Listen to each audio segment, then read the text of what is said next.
don't even know how to say this right. On blood. I don't know how to say this shit right. On blood. Say weird. Y'all On say blood. Like On blood. Are you blood? You big blood. You're fly. Shut the I don't care, bro. You little dummy. I've been thanking Logan and Blood's been in New York. I don't care. Y'all started in 93. Your whole gang culture. You fake following that. You followed up. Y'all got West Coast. You followed up. Little bitty boy. But you won't come to Cali though. That nigga's lame. I go out against. I don't know you. I don't know about you. Talking about. I don't. So lame, man. That's what's good. Hey, y'all, mark my words. One of these young.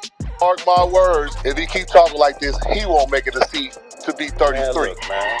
You say on the internet, man. I know. Man, I say this shit face. Tell your mama this. I ain't arguing on no internet. I'm not Wack 100. My nigga, I will beat your little video boy. In America, you got some good people, you got some bad people on both sides of the track. You know, I can only tell Americans, whatever kind of American you are, is to stay ready and be prepared because you never know what you have to deal with. The good Americans, we need to stay together, no matter your color, race, neighborhood, whatever that may be, because the opposition is out there. Controversial music manager Wack 100 has cultivated a larger-than-life persona in the hip-hop world. With an extensive criminal history and ties to LA street gangs, his fearsome industry reputation is built on intimidation. Born Cash Jones in Pacoima, California, Wack first faced arrest at just 12 years old for a disturbing assault. After shooting a man 32 times with a pellet gun, he eventually became incarcerated as the first minor in California's prison system by age 16. Legal troubles persisted for firearm possession and attempted murder charges. Hardened by the streets, he gravitated to Compton's intense gang culture as a teenager. Despite once displaying promising academic talents, the instability of addict parents and siblings in jail led Wack to not prioritze school in order to focus on financially supporting his family. By 18 years old, Wack 100 was familiar with both the LA underworld and the penal system, aligning himself with the infamous Piru Blood subset. He quickly cultivated a feared presence across California through ruthlessness and street smarts. Wack later translated his hardcore reputation into the music industry, working security for controversial figures like Suge Knight. He absorbed techniques of intimidation and power while protecting hip-hop's most dangerous icons and formed key relationships. Now as CEO of his Fifth Amendment entertainment firm, Wack manages major artists like The Game, Ray J, and Blueface and commands respect from even industry veterans. However, ongoing feuds reveal reputed ties to LA's prominent blood gang often overrides the business interests of the volatile manager. Wack seems eager to threaten enemies and incite new controversies, with little regard for consequences. His appetite for conflict continues making waves across the entire hip-hop landscape. The origins of Wack 100's controversial moniker trace back to a traumatic adolescent event. After witnessing a man commit suicide, the young Cash Jones reacted with disturbing indifference, earning him the dismissive nickname Wack. It likely stems from the term whack job, denoting someone mentally unstable. I didn't see it all, man. I've seen, the first time I seen I wouldn't even call it a murder, probably a suicide, about 11, 12 years old. You know, guy was probably about 10 feet away from me. It didn't faze me. It had no bearing effect on me. At all. At all. I think that was the start of the birth of Wack. In his early childhood, few signs pointed to such an ominous path. Wack demonstrated exceptional intelligence in school, breezing through an advanced curriculum that allowed him to skip grade levels. He exhibited natural smarts and leadership that one day could have led to more uplifting opportunities. However, the instability that plagued his family ultimately stalled any promising academic future. With an addict father, an overworked mother, one estranged brother, and another incarcerated, extreme poverty persisted. The pressure fell upon young Wack to financially support his family in any way possible. In these formative years, Wack hardened emotionally from the trauma and violence around him. Still, glimpses of his early charisma and intelligence driving his hustles indicated he might one day escape the streets. But an indifferent reaction to death marked a point of no return. The nickname Wack stuck, emphasizing the emerging reputation for volatility that followed. As he further embraced gang affiliation and street crime, his promising potential faded while his notoriety only grew. Throughout the earlier stages of his music career, Wack 100 preferred to let his artists take the spotlight, keeping a low profile himself. However, with the rise of social media and the emergence of the Clubhouse app, Wack found a new avenue to express his opinions on a wide array of individuals, ranging from industry figures to those deeply rooted in the streets. This transition marked a notable shift for Wack, as he actively engaged in discussions, debates, and sometimes confrontations on Clubhouse. His unfiltered and outspoken nature led to the cultivation of numerous feuds and the development of dangerous enemies. The platform, initially a space for dialogue, became a virtual battleground where Wack fearlessly shared his perspectives, often sparking real-world tensions and conflicts. The allure of social audio platforms not only thrust Wack into the spotlight, but also exposed him to a broader audience. No longer content to remain in the background, Wack 100 embraced the immediacy and accessibility of social media, becoming a headline maker in his own right. However, the consequences of these virtual confrontations extended beyond the digital realm, as the conflicts with dangerous enemies transcended the online space, creating a complex web of tensions and hostilities for Wack 100. Nipsey Hussle. Among Wack 100's most inflammatory beefs came through disrespecting murdered LA rapper Nipsey Hussle in 2019 interviews. He denied Nipsey legend status and seemed to defend alleged killer Eric Holder under gangbanging rules. Due to public outrage, Wack initially apologized. However, he later doubled down on a podcast asserting, "You got a man who died with 1 million followers and no radio hit and no fucking platinum plaques. He didn't die an A-list artist. Y'all talking about he's a legend. If he's a legend, why didn't y'all treat him like that when he was here?" He did not die an A-list artist. Let's fucking be real. Y'all talking about he was a legend. If he was a legend, why y'all didn't treat him like that while he was here? These comments, viewed by many as exceedingly disrespectful, fueled tension that erupted months later backstage at a festival. Nipsey's bodyguard, J-Rock, unleashed a sudden attack on Wack, landing multiple punches to his face before venue security intervened. A subsequent viral video captured a furious Wack 100, restrained from pursuing J-Rock for retaliation. However, the damage was already done. Wack's provocative accusations challenging Nipsey Hussle's legacy had taken their toll. Despite subsequent apologies, Wack's incendiary remarks had triggered violence with Nipsey's inner circle. Given Wack's fearsome reputation, the bodyguard likely faced the looming threat of severe reprisals for his audacious public assault. In the aftermath, the controversy lingered, casting a shadow on Wack 100's public image. The clash highlighted the combustible nature of the hip-hop industry, where words could escalate into physical confrontations, leaving a lasting impact on reputations and relationships within the music community. Wack 100 found himself entangled in the drama between Blueface and Chrisean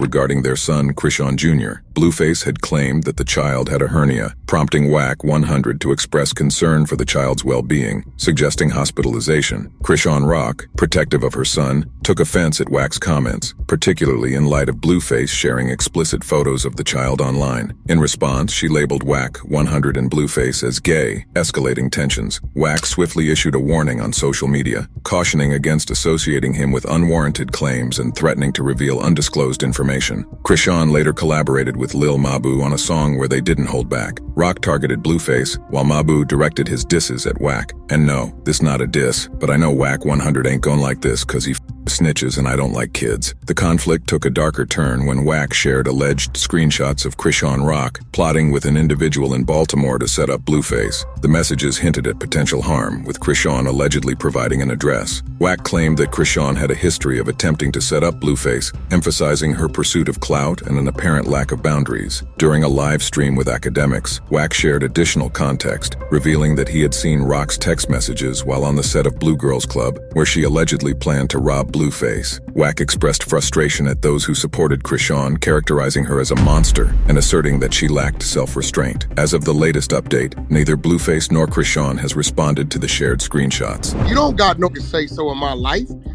and none of that type of. You're not nobody like that to me. Like, so I'm trying to figure out what you speaking on me for. I'm still trying to figure out who the you are. You a rapper? 1 minute you with the snitches, the next minute you with peace in the street.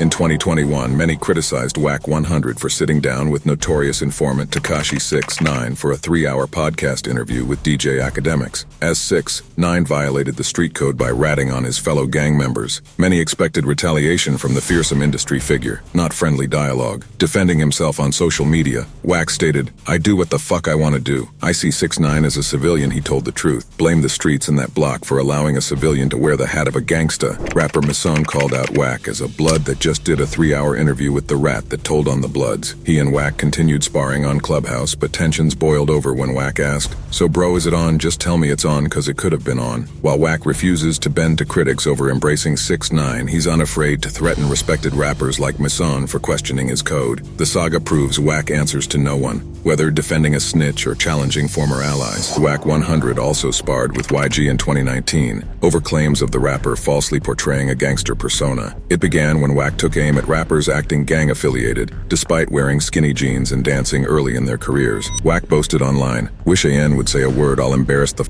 out of N playing with me." YG quickly responded, "You shoulda at me big gangsta og Piru godfather." Wack fired back, sharing an image of YG, a blood, supposedly throwing up a rival set sign, accusing YG of disrespecting true gang culture. YG dismissed Wack as an Instagram fingers loudmouth, while Wack felt he'd exposed YG's fraudulent persona. Their tense exchange highlighted debates around authenticity in hip-hop. YG never denied a past wearing skinny jeans amid shifting musical trends, but Wack 100 took issue with YG's gang claims despite an apparent evolution in style and sound. While Wack branded YG a pretender, the rapper brushed off the provocations, wary of letting the manager redirect hip-hop conversations to simply sensationalizing conflict. Still, lingering tensions between the two hotheads persist. This fiery feud spans years of exchanges between the notorious figures. Their issues originated when Charleston White criticized the game over misconduct claims. Wack hit back by leaking audio of White admitting to assaulting women in his past. Tensions lingered before resurfacing in 2022. A video rant by White saw him aggressively questioning how Wack 100 uncovers all the gay secrets to spark salacious rumors in hip-hop. White openly pondered if Wack himself could be closeted. Screaming into his phone for a clip, White demanded, "How does Wack get all the gay secrets? How the does Wack 100 get all the gay secrets? Who is trusting the straight with the gay vault? How he get the gay vault secrets? He know about Nipsey Hussle sucking. He know about this one. Say, how does this Wack 100 get everybody's secrets by they?"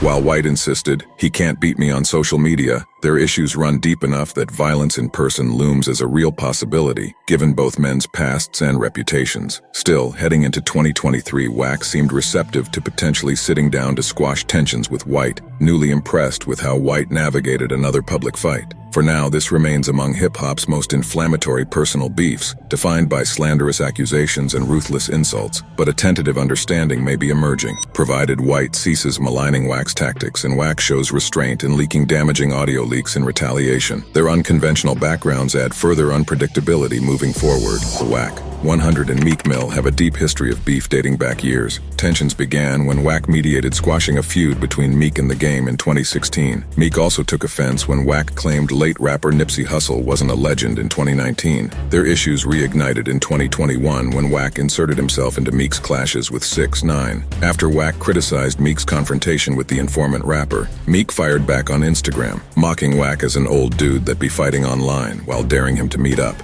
Meek dismissed Wack as not really built, as he portrays, and an internet pussy. Wack responded aggressively, but Meek doubled down in a tweet, proposing a private meeting between real gangstas to settle tensions. By August 2021, Wack was threatening violence if he saw Meek at any awards show. When asked months later if they've squashed the beef, Wack firmly denied it, stating, "We gotta get down." These two volatile personalities remain on a collision course years after tensions first flared. With mutual disdain and willingness to meet up, more public barbs or even violent confrontations seem inevitable unless elders intervene to broker peace. Suge Knight is the infamous co-founder of Death Row Records, who ruled 1990s gangsta rap with intimidation and violence. Now imprisoned on a 28-year sentence for manslaughter, his fearsome industry reputation remains. Knight has a history with Wack 100, who posted in 2021 a warning to Suge to keep his name out your mouth before I start to talk about who's junior. That really is, you've been warned. Wack claims they were once tight through a mutual friend, but are no longer on good terms. Beef reopened when Wack accused Suge of feeding 6ix9ine dirt on Snoop Dogg to label Snoop a snitch publicly. Suge Knight Jr. fired back at Wack online before Suge himself dubbed Wack a lying trucker dude in a recording. From prison in 2022, Suge vowed to go see Wack and everyone who has been talking bad about him while he was locked up once released. Given Suge's notoriety for vengeance and Wack's brazen nature, violent retaliation felt inevitable. Yet late in 2023, Wack surprisingly backed off after earlier threats, explaining he and Suge share ties to the Piru Bloods that override tensions. While Wack retreating against the fearsome industry pioneer Suge Knight feels out of character, perhaps this uneasy truce continues out of mutual gang loyalty, though their ugly history could spark more hostility anytime. Some people get lost along the way. You know what I mean? They get lost along the way and they'll roll off a cliff. Officer Rat 100, I don't like that. Co-founder of influential label Rap-A-Lot Records, J. Prince is considered by some the godfather of Southern hip-hop. Wack 100 has beefed with this legendary Houston mogul in recent years over claims involving Cardi B. When J. Prince suggested he protected Cardi from gang threats during a 2018 LA visit, Wack fired back, calling it all cap. Wack claimed, "We covered for Cardi B that weekend, with 100 Bloods with her all weekend." He accused the heavyweight industry veteran of clout chasing. Later in 2022, when J. Prince shared photos with industry figures, Wack again cried foul, providing evidence the images were 18 months old despite presenting them as recent. The tension hit new levels when J. Prince dubbed Wack Officer Rat 100 on a podcast. But by February 2023, Wack hinted they'd agreed to squash the beef privately if certain terms were met, likely meaning ceasing inflammatory comments. While a tentative truce may have been reached, Wack demonstrated he will still aggressively defend his territory against someone with the legacy and power of J. Prince when lines are crossed. I turned into a savage, man. I got on that. I was trying to kill everybody, man. Everybody. If you look at me wrong, B, you're gonna die, B. You know what I'm saying? Anybody who owes me money, B. Atlanta rapper 21 Savage is no stranger to violence after being shot multiple times and even admitting past association with the Bloods. Definitely not one to tolerate disrespect. Wack 100 sparked clashes with 21 Savage on 2 occasions, first in 2021 and then again in 2023, centered on accusations of the artist cooperating with authorities. The initial beef began in 2021 when 21 joined a clubhouse room at Wack's invitation. As 6ix9ine cackled in the background, the conversation escalated with threats traded between the two hip-hop figures. In early 2023, Wack reignited tensions by accusing 21 Savage of being an informant in the federal racketeering case against Young Thug and YSL. Wack claimed 21's lack of deportation in his immigration case meant he must be helping prosecutors. Hitting Clubhouse again, 21 confronted Wack's claims head-on, denying being an informant and warning Wack not to speak ignorantly about him. 21 explained an open gun case was delaying immigration proceedings, not any cooperation with authorities. Despite 21's firm denials, Wack remains unconvinced while 21 cannot grasp Wack's obsessive interest in his situation. The war of words may well continue as Wack barrels ahead with provocative accusations, and 21 refuses to let disrespect slide. And former heavyweight champion Mike Tyson brawled with Wack during a heated podcast taping, all over remarks Wack made about the sexuality of Tupac Shakur. Wack had sparked outrage on Instagram after questioning the late rap icon's orientation, sharing dubious photos of Tupac in bed with a shirtless man. Many accused Wack of propagating fake images to tarnish Shakur's legacy. As someone who was close friends with Tupac, Tyson took Wack's posts as a serious sign of disrespect. When the two met for Tyson's Hotboxin podcast, an intense argument over Wack's claims turned violent. Photos from the session show Tyson and Wack calmly alongside podcast co-host Eben Britton just before the physical altercation. But leaked audio reveals Wack later admitting he threw the first punch before Iron Mike furiously unleashed on him. In his prime, Mike Tyson was considered the baddest man on the planet, knocking out 44 of his 58 professional opponents with ruthless power. Once the youngest heavyweight champion in history, his intimidating presence and bone-shattering punches made him one of boxing's most formidable warriors. In the aftermath, Wack has seemingly acknowledged coming off worse, posting images of pain medication he claimed was needed after the clash. For his part, Tyson remained typically stoic, posting only a photo with friend Tupac and a quote about the perils of entering a fight unprepared. This beef between the boxer and music mogul proves even celebrity status cannot protect you from Mike Tyson when it comes to insulting those close to him, as Wack painfully learned firsthand. Shortly after Wack 100's claims on Clubhouse that Nick Cannon out-earned Master P, the latter responded on Instagram, refraining from directly naming Wack. Master P shared a clip of an interview with Cannon, emphasizing their strong bond as brothers from another mother. In his post, Master P emphasized the importance of unity within the community, discouraging fueling comparisons and self-hate. Without explicitly addressing Wack's statements, Master P highlighted the need for knowledge and empowerment. He urged a shift from focusing on money and material possessions to fostering ideas that lead to success, emphasizing a shared responsibility to educate and empower the next generation. Wack 100 in prior remarks had asserted that the government seized Master P's catalog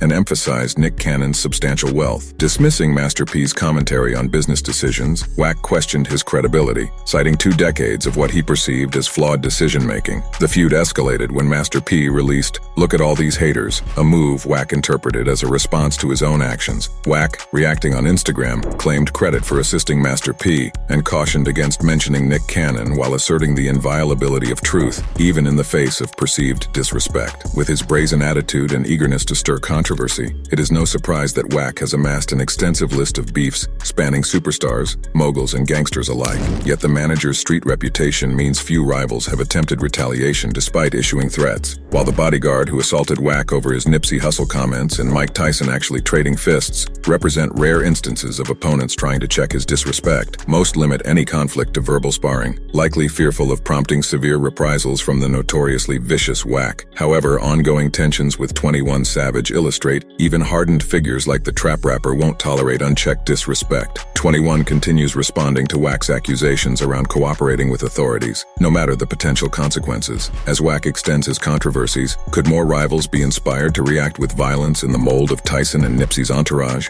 Even those hesitant to risk vicious retaliation may reach breaking points if Wack persists in inflammatory, disrespectful acts without consequence. Yet, the uneasy truce brokered with legendary intimidator Suge Knight suggests no reputation is too fearsome for the enterprising Wack not to eventually back down when self-preservation demands it. What does seem unlikely is Wack softening his belligerent approach overall, despite making some enemies whose vengeance could turn truly dangerous. Not even a damning officer rat label from J. Prince has curbed his aggression and insistence on answering all disrespect with disproportionate force. As new incidents continuously unfold, time will tell whether Wack finally missteps too severely. Antagonizing the wrong, intimidating rapper, producer, or crime family could potentially bring dire results even his ferocious allies can't contain. For now, the controversies and tension arising from Wack's rhetoric continue fueling riveting twists and turns in the hip-hop space. But this combustible formula of disrespect and threats leaves no shortage of wildcards that could abruptly end Wack's run. The line separating the fearsome industry boss from the cautionary street story is thin for polarizing figures like Wack, and he seems to be daring that line with increasing recklessness.